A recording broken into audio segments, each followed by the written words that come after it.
Nag-message sa atin, nagbabasa siya ng tarot card. Sabi niya na yung tarot card daw niya 'pag nagbabasa siya ay laging tumatama ang basa, not hula, okey, basa.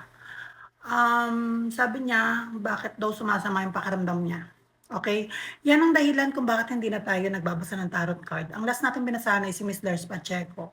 Nung time ng kay Lars Pacheco, nung binasahan natin siya, sinasabi natin talaga na hindi na tayo nagbabasa.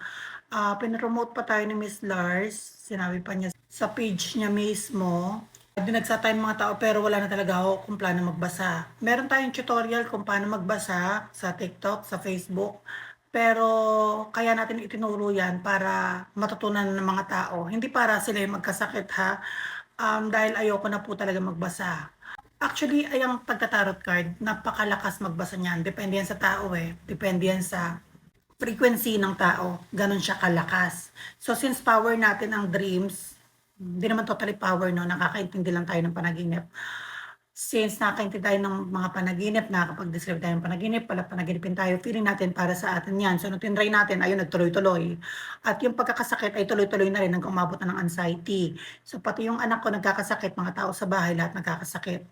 Kaya nung time na nagbabasa ako niyan, sabi ko sa sarili ko, hindi na talaga, i-stop ako ng mga ilang buwan, 6 months, tapos 'pag minsan may humingi ng tulong, nawawala yung ganito. Yung tatay niya, and then babasahan ko, 'pag binasahan ko, ayan 3 days na naman hindi ako makakatulog na naman.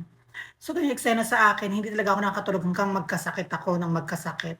Kaya tinigil ko na talaga yan. Actually, nagtataka ako sa mga taong nakakapagbasa ng mga tarot cards 'no, na talagang totoo, pero hindi sila tinatamaan ng karamdaman, hindi sila tinatamaan ng sakit.